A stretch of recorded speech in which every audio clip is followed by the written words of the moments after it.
사무엘하 11장입니다.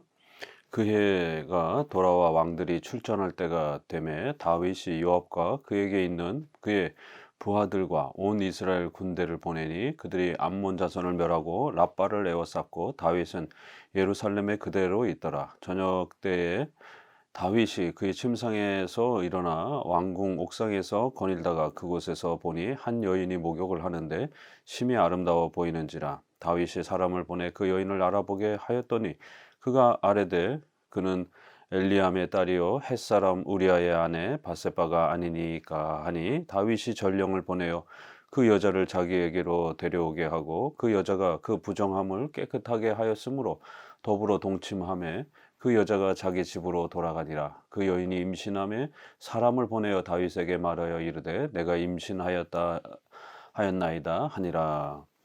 예, 사무엘하 이제 11장부터는 아주 새로운 장면이 소개가 됩니다. 지금까지 앞서서 10장까지는 하나님께서 다윗을 어떻게 축복해 주셨는지, 또 그 다윗 왕국이 얼마나 견고하고 든든하게 세워져 가는지에 대한, 또 더 나아가서 다윗의 또 순종의 이러한 귀한 모습들이 앞부분에서는 많이 소개가 되었다라면, 이제 11장부터 거의 사무엘하 끝나기까지 이 20장까지 다윗이 하나님 앞에 범죄하고 실수하는 이러한 심각한 범죄 장면이 소개가 됩니다.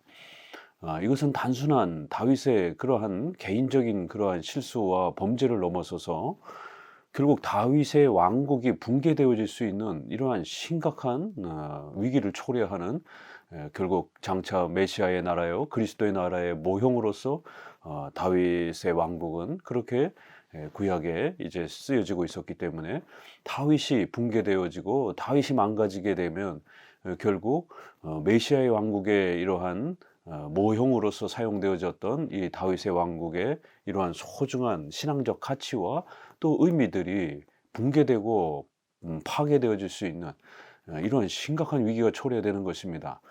그래서 다윗의 왕국이 붕괴되느냐 마느냐는 결국 한 개인의 다윗의 그러한 성공 여부와 또 그의 개인의 이러한 삶의 이러한 또 실패와 또 패배, 이러한 단순한 문제를 넘어서서 결국 다윗의 후손으로 메시아가 오시고, 바로 그 다윗의 왕국은 장차 메시아의 왕국을 나타내는 중요한 또 이러한 모형과 표시였기 때문에, 결국 그리스도의 나라가 붕괴되어질 수 있는, 메시아의 왕국이 결국 파괴되어질 수 있는 아주 절체절명의 이러한 또 어려움과 위기를 겪게 되는 것입니다.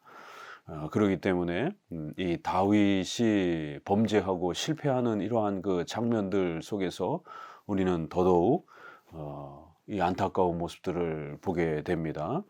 자, 이러한 다윗의 실수와 죄를 하나님께서는 있는 그대로 다윗의 생애에 또 이러한 모습 속에 다윗이 잘못한 부분들을 그대로 허용하셨고, 또 성경도 그 다윗의 실패의 장면들을 숨김없이 있는 그대로 또 이렇게 낱낱이 기록을 해주고 있습니다.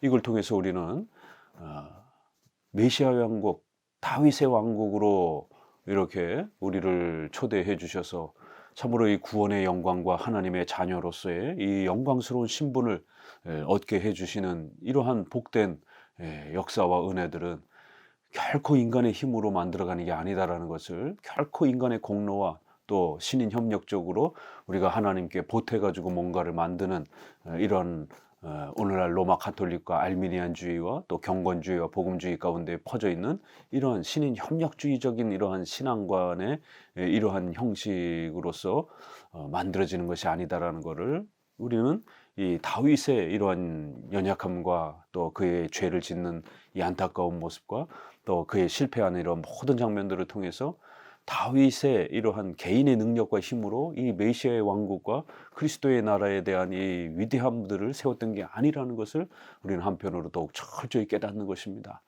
인간은 전적으로 부패한 존재라는 것, 다윗조차도 하나님 앞에 전적으로 부패한 자이고 자신의 힘으로는 그 어떤 것 하나도 이룰 수 없는 연약하고 부족한 인간이다라는 것을 다윗의 이러한 또 범죄하는 그러한 생애의 역사들을 통해서 우리는 오직 은혜, 인간의 전적 부패, 오직 하나님의 은혜와 성령 하나님의 강력한 역사와 은혜로 우리를 붙잡아 주시는, 또 우리의 구원을 세워가시는 이런 하나님의 위대한 역사를 더욱 아주 뚜렷하게 또 배울 수가 있는 것입니다.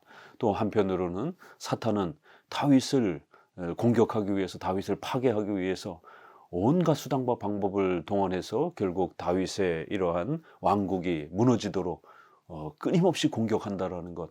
결국 이러한 다윗의 실패와 실수 속에는 다윗의 개인의 범죄도 있지만 결국 사탄과 악한 영들이 다윗에게 끊임없이 수많은 공격들을 쏟아부으면서 다윗 개인도 무너뜨리고, 결국 나아가서는 다윗을 통해서 또 가르쳐지는 메시아의 왕국, 그리스도의 나라가 세워지지 못하도록, 또 그것이 견고하게 자리를 지키지 못하도록 파괴하기 위해서 끊임없이 사탄과 악한 영들이 이렇게 메시아의 나라를 공격한다라는 것을 우리는 다시 한번 살펴보면서 우리가 하나님의 나라로 초대되었을 때 이 영광스러운 은혜가 얼마나 귀한 것인지, 또 우리가 하루하루 죽을 때까지 이 신앙을 잘 유지하면서 하나님의 자녀로서의 신분을 유지하면서 이렇게 살아간다라는, 하나님의 나라에 초대되어 살아간다라고 하는 이 감격스러움은 매일매일이 영적 싸움이고, 또 사탄과의 이러한 끊임없는 또 싸움 속에 또 우리가 살아가야 되는 또 그러한 영적 싸움에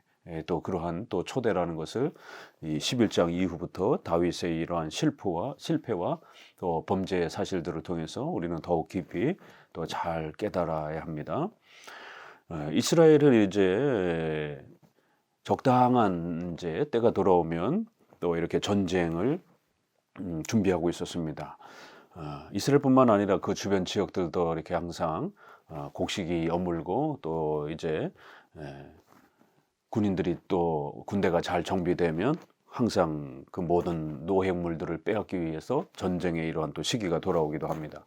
자, 이런 중요한 시기에 이렇게 결국 이스라엘 군대와 결국 암몬과 싸움의 이러한 전쟁의 이러한 심각한 또 어려움과 위기를 겪고 있는데, 다윗은 이럴 때 더 열심히 기도하고 하나님의 도움을 구하며, 비록 직접 전쟁에 참여하진 않았을지라도 간절히 하나님 앞에 엎드려 기도하고 그래야 되는데, 왕궁 옥상에서 거닐다가 이렇게 한 여인을 목욕하는 것을 보고는 결국 거기에 마음을 빼앗기고, 그리고는 그 여인의 또 미모의 마음을 빼앗겨서 결국 간음죄의 이러한 엄청난 심각한 죄악들을 범하게 됩니다. 경건한 이 시간들을 잘 유지하고, 또 우리 생애의 위기와 어려움이 찾아오게 되면 더 바짝 긴장해서 경건 생활을 타이트하게 더 단단하게 붙잡아야 될 또 그런 시기가 있습니다. 그럴 때에 성도들이 나태해지고 게을러지게 되면 항상 또 죄를 범할 수 있는 그런 또 위기가 찾아올 수 있다는 것을 항상 명심하셔야 됩니다. 이렇게 목욕을 하는 여인을 쳐다봐도 안 되는 거고, 혹시라도 이렇게 스쳐 지나간 가운데 봤다 할지라도 신속히 빨리 이렇게 눈을 돌리고 자기 왕궁으로 돌아와서 이렇게 경건의 이러한 부분이 흐트러지지 않도록 조심했어야 되는데, 결국 그것을 보고 더 나아가서는 그 여인의 아름다움에 마음이 빼앗겨서 결국 그 여인이 누구인지 구체적으로 알아보라라고까지 이렇게 지시하게 되는, 결국 한 번의 그러한 가벼운 죄가 결국 심각한 상태로 이제 더 나아가게 됩니다. 그랬더니 결국 우리아의 아내 바세바라는 사실을 알게 된 겁니다. 우리아는 이 사람이 누구냐면, 이제 이 뒷장으로 넘어가 보게 되면 30명의 그 정예 그 부하 그룹에 들어가는, 이제 다윗에는 이제 피라미드 형태로 가장 측근에 이러한 몇 그 그룹이 있고, 거기에서 또 10명의 그룹, 또 그 다음에 30명의 그룹, 이렇게 숫자를 넓혀가면서 아주 출중한 이렇게 부하 장수들로부터 이렇게 숫자 그룹으로 나눕니다. 그럴 때 30명의 그러한 아주 최측근의 정예 그룹의 군사에 해당이 되는 아주 소중한 또 출중한 또 가장 측근에 해당이 되는 그런 부하 군인이었던 것입니다. 30명의 이러한 그 군대에 또 이러한 리더라면 엄청난 그러한 또 군대의 리더지요. 그래서 본문에서도 우리아의 아내라고 이렇게 거듭 강조하면서 자기의 소중한 부하의 아내라는 사실을 거듭 강조해 주고 있는 겁니다. 차라리 처녀의 딸이라면 뭐 부인으로 이렇게 얻을 수 있는, 이렇게 또 구약엔 아직 또 부인을 또 이렇게 여러 또 이렇게 둘 수 있는 그러한 또 특수적인 그러한 경우들이 있었기 때문에 그렇게 해서 합법적으로 이렇게 처녀의 딸이라면 이렇게 얻을 수도 있었을 것입니다. 그런데 하필 마음에 들었던 여자가 가장 사랑하고 또 충성스러운 이 또 훌륭한 자기 부하인 우리아의 아내였던 것입니다. 그러면 단번에 포기를 했어야죠. 아무리 그 여인의 또 미모와 이런 부분들이 마음에 든다 할지라도 그 자신의 그 욕망을 억제하고 자신을 위해서 목숨을 바치면서 지금 전쟁터에 나가서 전쟁을 하고 있는 그런 충실한 이 부하 우리아인데 그의 아내를 어떻게 함부로 그렇게 간음을 한다고 생각조차도 할 수가 없는 거죠, 이거는. 그렇기 때문에 이거는 더 심각한 죄가 될 수 있는 것입니다. 여기서 바로 포기를 했어야 되는데 결국 그 여자를 강제로 이렇게 데려오게 했고, 그랬을 때 그 여자가 부정함을 깨끗하게 하였으므로 더불어 동침하매. 그 이제 여기서도 또 다른 또 죄가 소개가 됩니다. 여자가 부정함의 이 시간이 이렇게 이제 지났다라고 하는 거는, 이게 월경 때 이제 보통 생리기간 때 여성들이 부정해집니다. 그러면 이제 그 생리기간이 끝났다라는 말이 될 수도 있고, 아니면 어떤 종교적인 어떤 다른 또 이유 때문에 잠시 이 여성이 부정한 그 기간 동안에 있을 수 있었고, 그래서 그 기간을 이제 지나서 정결한 상태가 되었다, 이런 뜻입니다.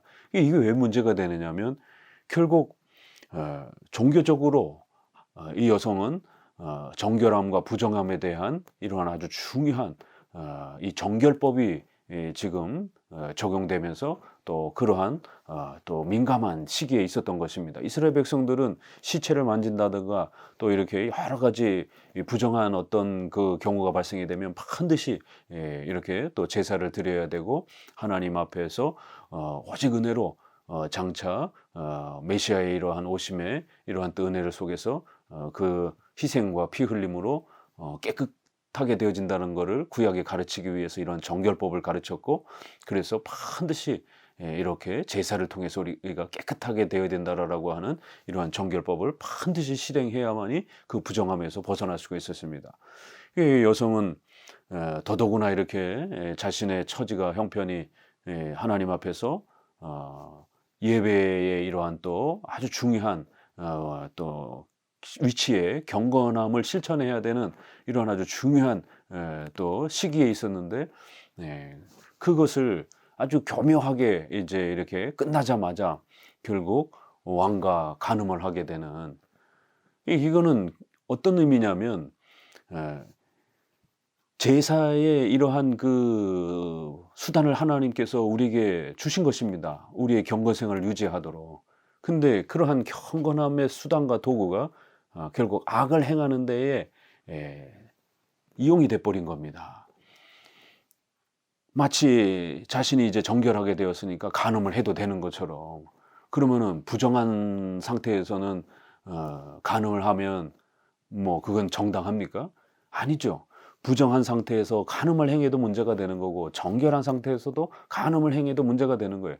더 나아가서 이제 이렇게 시급하게 부정한 상태에서 정결함의 상태로 겨우 이제 이렇게 더더구나 제사 의식을 통해서 하나님 앞에 더 우리 자신을 깨끗하게 해달라고 이렇게 소중한 정결 의식과 이런 경건과 예배와 제사에 이런 소중한 시간을 보내자마자 그렇게 바로 그냥 기다렸다는 듯 그렇게 동침을 해버리게 되면 결국 이 예배 드리고 와서 간음을 행하고 마는 이런 꼴이 되는 겁니다. 예배를 드리고 났으면 오히려 더 각성을 하고 왕이 오라고 해도 안 됩니다. 절대로 저는 유부녀이기 때문에 이렇게 왕궁에 갈 수 없습니다라고 여인도 저항을 했어야 되고, 또 왕도 여성이 또 이러한 정결함의 이러한 또 제사의 이러한 그 시간 가운데 있다라면 그렇게 예배드리는 여성을 건드려서는 안 되는 것이죠, 더더욱. 그러니까 종교적인 이러한 소중한 제사와 예배의 이러한 그 시간 안에 있는 여성을 겁탈을 하는 거나 마찬가지인 겁니다. 그래서 성경은 그 여자가 부정함을 깨끗하게 하자마자, 정결함의 이런 시간이 돌아오자마자 그렇게 결국 동침하는 또 시간 타이밍까지 절묘하게 또 밝히고 있는 겁니다. 다윗이 강제로 그 여성을 이렇게 겁탈하려고 하는 것도 문제지만, 또 여성이 또 이렇게 제사와 예배 가운데 있었던 아주 특수한 시간 가운데 또 예배에 집중하고 있었던 그런 의무를 다해야 되는 그런 시간에 있었던 여성이었기 때문에 더 문제가 된다라는 것입니다. 이렇게 예배가 오히려 자기들의 범죄를 덮는, 이제는 정결하게 됐으니까 이제는 마치 얼마든지 간음을 해도 되는 것처럼 오히려 다윗도 밧세바도 결국 이 예배를 죄를 짓는 데에 악용을 하는 이러한 더 큰 심각한 죄를 범하게 된 겁니다. 결국 동침을 했고, 그리고 나선 또 아이를 갖게 되는, 임신을 하게 되는 또 이런 사태까지 벌어집니다. 이러한 범죄들 속에서 결국 7계명, 간음하지 말라라는 7계명, 그 다음에 예배를 악용하는 죄의 그러한 수단으로 사용하는 2계명, 우상 숭배하지 말라, 2계명은 예배와 관련된 그런 계명이기 때문에 2계명도 범하게 되고, 또 부하의 아내를 빼앗는 거기 때문에 남의 타인의 아내를 재산이나 빼앗지 말라라고 하는, 탐욕하지 말라라고 하는 10계명도 또 범하게 되는, 이제 이런 일들이 계속 죄를 여러 개가 이렇게 확장되는 것을 보게 됩니다. 다윗이 요압에게 기발하여 햇사람 우리아를 내게 보내라 하며 요압이 우리아를 다윗에게로 보내니, 우리아가 다윗에게 이르매 다윗이 요압의 안부와 군사의 안부와 싸움이 어떠했는지를 묻고, 그가 또 우리아에게 이르되 내 집으로 내려가서 발을 씻으라 하니, 우리아가 왕궁에서 나가매 왕의 음식물이 뒤따라가니라. 그러나 우리아는 집으로 내려가지 아니하고 왕궁 문에서 그의 주의 모든 부하들과 더불어 잔지라. 어떤 사람이 다윗에게 아뢰되 우리아가 그의 집으로 내려가지 아니하였나이다. 다윗이 우리아에게 이르되 내가 길 갔다가 돌아온 것이 아니냐, 어찌하여 내 집으로 내려가지 아니하였느냐 하니, 우리아가 다윗에게 아뢰되 언약궤와 이스라엘과 유다가 야영 중에 있고 내 주 요압과 내 왕의 부하들이 바깥들에 진치고 있거늘 내가 어찌 내 집으로 가서 먹고 마시고 내 처와 같이 자리까. 내가 이 일을 행하지 아니하기로 왕의 살아계심과 왕의 혼의 살아계심을 두고 맹세하나이다 하니라. 다윗이 우리아에게 이르되 오늘도 여기 있으라. 내일은 내가 너를 보내리라. 우리아가 그날에 예루살렘에 머무니라. 이튿날 다윗이 그를 불러서 그로 그 앞에서 먹고 마시고 취하게 하니, 저녁 때에 그가 나가서 그의 주의 부하들과 더불어 침상에 눕고 그의 집으로 내려가지 아니하니라.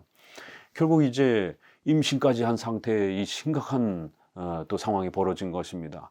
이제 곧 배가 불러오게 되면 남편은 멀리 전쟁터에 나가 있었기 때문에 결국 밧세바가 간음을 했다는 사실이 밝혀질 것이고, 그러면 그 아버지가 상대방이 누구냐 이렇게 되면 결국 다윗이라고 하게 되면, 결국 다윗의 왕으로서의 이러한 그 명예, 또 그동안 다윗은 선지자 비슷한 또 그러한 역할, 말씀을 또 이렇게 쓰기도 하고 시편에 많은 또 이러한 말씀들을 쓰기도 했기 때문에 선지자의 역할까지 하면서 하나님의 말씀을 대언해 주기도 하고, 이렇게 또 왕으로서의 엄청난 또 권위를 갖고 하나님의 나라, 그리스도의 나라, 메시아의 나라를 대표하는 이러한 중요한 역할을 해왔는데, 세상에 그 왕이 자신의 부하의 아내를 그렇게 몰래 강제로 겁탈을 해서 임신을 하겠다라면 왕의 자리에서 쫓겨날 수도 있는 이런 심각한 상황인 겁니다.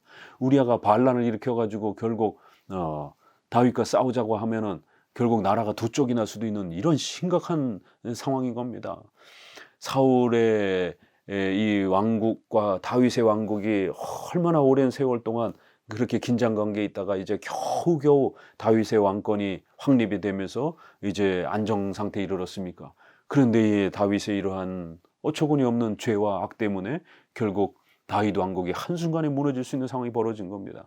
그럼 여기서라도 빨리 회개하고 하나님의 도움과 용서를 구했어야 되는데, 다윗은 회개하지 않고 더 악한 죄를 계약합니다. 결국 자신의 그러한 간음죄를 숨기기 위해서 부하를 전쟁 속에 있는 부하를 데려다가 결국 그렇게 부인에게로 내려가라고 그러면서 부인과 동침을 하도록 유도를 했고, 그래서 그 임신한 아이가 마치 우리아의 아이인 것처럼 이렇게 속이려고 이제 구계명의 이러한 또 범죄가 시작되기 시작한 겁니다. 얼마나 악독하고 참으로 수치스러운 죄입니까? 자기 애를 숨기기 위해서 그렇게 전쟁터에 있는 우리아를 급히 불러가지고는 이제 좀 쉬어라 그러면서 부인하고 동침하면서 이제 쉬었다가 다시 전쟁터로 돌아가라면서 결국 부인과 동침하면은 자기의 모든 범죄 사실을 숨길 수 있었기 때문에 이런 아주 악독한 그러한 거짓된 그러한 악을 계획한 것입니다. 그런데 우리아는 워낙 충실한 신실한 또 부하였기 때문에 이 자신의 상관인 요압도 자기 동료들도 다 지금 전쟁터에 목숨이 위태로운 상황이 있는데 자기만 혼자 그렇게 편안하게 집에 돌아가서 그렇게 부인과 잠자리를 할 수 없다라고 집으로 내려가지 않고 바깥에서 그렇게 잠을 잔 겁니다. 그러니까 결국 첫 번째 시도가 실패하니까 두 번째는 불러다가 술을 잔뜩 먹이고 술 기운이라도 가서 결국 부인하고 동침하도록 또 그렇게 시도를 했는데도 워낙 우리아는 강건한 사람이기 때문에 그렇게 술 기운에조차도 부인에게 가지 않고 바깥에서 그렇게 야영을 하면서 그렇게 지냈던 것입니다. 다윗이 한 번도 아니고 두 번씩이나 이렇게 우리아를 속여가지고 결국 부인하고 잠자리를 해서 빨리 그 임신 사실을 숨기려고 하는 이러한 못된 속임수를 거듭거듭 이렇게 시도하고 있었던 것입니다. 지금 우리가 다윗이 지금 이 범죄의 이런 모습들이 조금 앞서 가보게 되면 사울의 그러한 그 아주 포악스러운 자기 정권만 생각하고 자기의 그 부귀영화만 생각하는 아주 권력에 눈이 멀어가지고 부하들을 죽이려고 하고 다윗을 죽이려고 하고 이런 아주 포악스러운 이러한 사울의 모습 못지않는 그러한 참으로 심각한 다윗 왕의 이러한 타락과 부패를 보게 되는 것입니다. 14절 아침이 되면 다윗이 편지를 써서 우리아의 손에 들려 요압에게 이르되 그 편지를 써서 이르기를 너희가 우리아를 맹렬한 싸움에 앞세워 두고 너희는 뒷불로 물러가서 그로 맞아 죽게 하라 하였더라. 요압이 그 성을 살펴 용사들이 있는 것을 아는 그곳에 우리아를 두니 그 사람들이 나와서 요압과 더불어 싸울 때에 다윗의 부하 중 몇 사람이 엎드러지고 햇사람 우리아도 죽으니라. 요압이 사람을 보내어 그 전쟁의 모든 일을 다윗에게 보고할세 그 전령에게 명령하이르되 전쟁의 모든 일을 내가 왕께 보고하기를 마친 후에 혹시 왕이 노하여 내게 말씀하기를 너희가 어찌하여 성에 그처럼 가까이 가서 싸웠느냐 그들이 성 위에서 쏠 줄을 알지 못하였느냐 여룻베셋의 아들 아비멜렉을 쳐 죽인 자가 누구냐 여인 하나가 성에서 맷돌 윗짝을 그 위에 던지매 그가 데베스에서 죽지 아니하였느냐 어찌하여 성에 가까이 갔더냐 하시거든 내가 말하기를 왕의 종 햇사람 우리아도 죽었나이다 하리라. 설령이 가서 다윗에게 이르되 요압이 그를 보낸 모든 일을 다윗에게 아뢰어 이르되 그 사람들이 우리보다 우세하여 우리를 향하여 들러 나오므로 우리가 그들을 쳐서 성문 오기까지 미쳤더니 활 쏘는 자들이 성 위에서 왕의 부하들을 향하여 쏘매 왕의 부하 중 몇 사람이 죽고 왕의 종 햇사람 우리아도 죽었나이다 하니 다윗이 전령에게 이르되 너는 요압에게 이같이 말하기를 이 일로 걱정하지 말라 칼은 이 사람이나 저 사람이나 삼키느니라 그 성을 향하여 더욱 힘써 싸워 함락시키라 하여 너는 그를 담대하게 하라 하니라. 우리아의 아내는 그 남편 우리아가 죽었음을 듣고 그의 남편을 위하여 소리내어 우니라. 그의 장례를 마침에 다윗이 사람을 보내 그를 왕궁으로 데려오니 그가 그의 아내가 되어 그에게 아들을 낳으니라. 다윗이 행한 그 일이 여호와 보시기에 악하였더라. 결국 이제 이도저도 방법이 안 되니까 마지막 방법으로 결국 다윗은 우리아를 전쟁터의 가장 심한 곳에 결국 그렇게 앞세워서 보내서 일부러 죽게 만드는 이러한 모략을 또 요압에게 편지를 써서 그렇게 행합니다. 그리하여 결국 일부러 아주 혹독한 그 전투에다가 결국 우리아를 맨 앞에다가 배치시켜서 그렇게 결국 우리아는 죽임을 당하게 되는 아주 비참한 상황이 벌어지는 것입니다.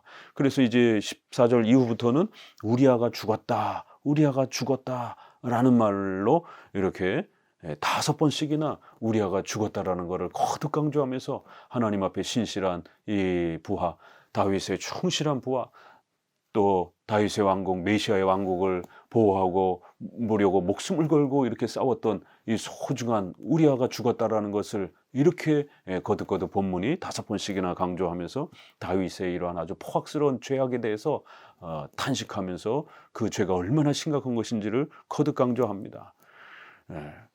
그리고서는 이제 요압이 그 다윗의 명령대로 실행을 해서 결국 우리아가 극렬한 전투 앞에서 맨 앞에 나가 싸우다 죽게 만들었고, 그것을 이제 다윗 왕에게 보고를 합니다. 여기 보고할 때도 또 역시 또 한 번 죄를 짓습니다. 그래서 우리아가 죽었습니다라고 보고하니까 처음에는 막 화를 내면서 왜 그렇게 성 바로 밑에까지 그렇게 전투를 해서 부하들이 죽게 만들었느냐라고 처음엔 아주 호통을 치면서 마치 자기가 시킨 게 아닌 것처럼 그렇게 속임의 모습을 펼칩니다. 그러자 이제 우리아가 죽었다라고 보고를 하니까 결국 전투를 하다 보면 어쩔 수 없이 또 군사들이 많이 죽을 수도 있으니까 너무 걱정하지 말아라 이러면서 또 마치 위로하는 척, 군사들을 위로하는 척 이렇게 또 태도를 돌변해가지고 거짓말이 계속해서 반복이 되고 결국 자기의 죄를 감추기 위해서 끝도 없이 이 죄가 확장되는 것을 보게 됩니다. 결국 죄라는 게 얼마나 무서운 것인지를 오늘 이 본문을 통해서 우리에게 가르치는 겁니다. 처음에 가볍게 이렇게 혹시라도 우리가 실수하고 범죄한 일이 있다라면 신속히 회개하고 하나님 앞에 용서를 구해야 그 일이 빨리 해결이 됩니다. 그 죄를 덮고자 또 다른 악을 계획하고 또 범죄하게 되면 결국 죄는 확장성이 있어서 더 큰 죄로, 더 심각한 죄로 번지게 되는 겁니다. 지금 다윗이 몇 가지 범죄를 지금 순식간에 지금 이렇게 범하게 되지 않습니까? 결국 하나의 범죄가 여러 개 범죄를 불러오게 만들고 그걸 끊어내지 아니하면 계속해서 범죄의 사실이 죄를 덮기 위해서 더 심각한 그러한 죄악들을 끝도 한도 없이 범하게 되는 것, 이게 죄의 무서움이라는 겁니다.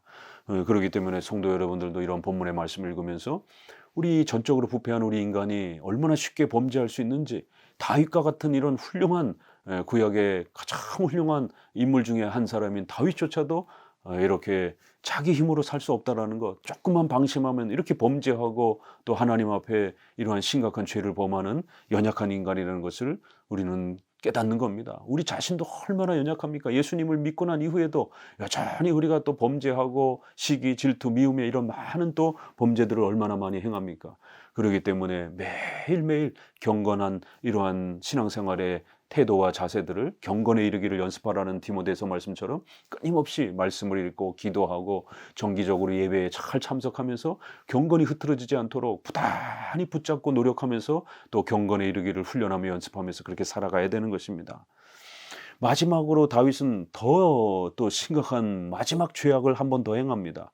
결국 우리아가 죽었다라는 이야기를 듣자 결국 밧세바도 안타깝게 남편을 안타까워하면서 울었다라고 하면서 장례를 마쳤다라고 말합니다. 근데 그 장례를 마치자마자 결국 그 기다렸다는 듯이 밧세바를 데려다가 자기 아내를 삼는 이러한 또 포악스러운 모습을 보게 됩니다. 적어도 우리가 어떤 사별을 하게 되면 남자나 여자나 재혼을 할 수가 있습니다. 그럴 때 우리 개혁파교에 있어서는 그 사별이라든가 여러 가지 어떤 그 이유 때문에 이렇게 합법적으로 이혼이 되었을 때 적어도 이렇게 혼자 있는 기간을 상식적인 그러한 기간을 요구합니다. 사별을 했다든가 또 특수한 경우에 이렇게 이별을 하게 되면, 이혼을 하게 되면 6개월이라든가 1년 동안이라도 최소한 이렇게 자숙하는 그러한 기간들을 근신하는 기간을 갖도록 요구합니다. 그리고 나서 이제 합법적으로 재혼을 할 수 있는 이제 시간들을 허락해 주는 것입니다. 왜요? 자칫 잘못하면 남편이 죽자마자 바로, 아내가 죽자마자 바로 결혼을 한다든가 또 어떤 서로 이혼의 어떤 부분이 있어서 이렇게 또 합법적으로 이혼은 하긴 했지만 바로 그 다음날 그 달에 이렇게 이혼을 해버리게 되면 마치 이 새로운 결혼을 하기 위해서 어떤 상대방의 위해를 가한다든가 어떤 이혼을 일부러 그렇게 조작을 한다든가 의심을 살 수 있는 것입니다. 그렇기 때문에 적어도 6개월이나 1년 정도는 상식적으로 좀 근신하면서 먼저 이렇게 사별한 사람에 대한 또 이러한 안타까움과 정을 정리하는 시간, 또 어떤 살아있는 상태에서 이혼했다라면 어찌 됐든 이혼은 큰 아픔이기 때문에 그거를 근신하고 또 일정 부분 자신을 돌아볼 수 있는 그런 시간들을 가져야 되는 것입니다. 그런데 장례를 마치자마자 데려왔다라고 이렇게 성경을 아주 명백히 밝히면서 다윗의 이런 성급함과 또 이런 악행이 얼마나 더 심각한 부패인지를 거듭 강조하면서 마지막 구절에 다윗의 이 모든 일들이 여호와 보시기에 아주 죄악되고 악하다라고 아주 결론을 쐐기를 박으면서 다윗의 이러한 행동이 하나님 앞에 얼마나 죄악된 것인지, 하나님을 얼마나 분노케 했는지에 대해서 이렇게 아주 명백히 밝히면서 이제 본격적으로 다윗을 하나님이 어떻게 책망하실 것인지에 대해서, 다윗에 대해서 얼마나 심하게 하나님께서 또 꾸짖고 책망하실 것인지에 대해서 또 여운을 남겨두고 이제 말씀을 맺고 있습니다. 11장부터 시작되어지는 다윗의 이러한 죄악과 실패의 이러한 장면들은 또 우리의 죄를 돌아보기도 하게 만들고, 또 한편으로는 이러한 다윗조차도 이렇게 많이 실수하는 이런 모습들을 통해서 다윗의 왕국은 다윗의 힘으로 만든 게 아니라는 것, 이런 연약하고 부패한 인간일지라도 하나님이 선택하셔서 오직 하나님의 은혜로 다윗의 왕국을 보호해 주셔서 메시아의 왕국으로서 그 왕국이 그렇게 역할을 감당할 수 있도록 그렇게 해주셨다는 오직 은혜로 하나님의 왕국이 세워지고 오직 그 은혜로 우리가 초대된다는 사실을 더욱 명확하게 우리에게 가르쳐 주는 것입니다. 감사합니다.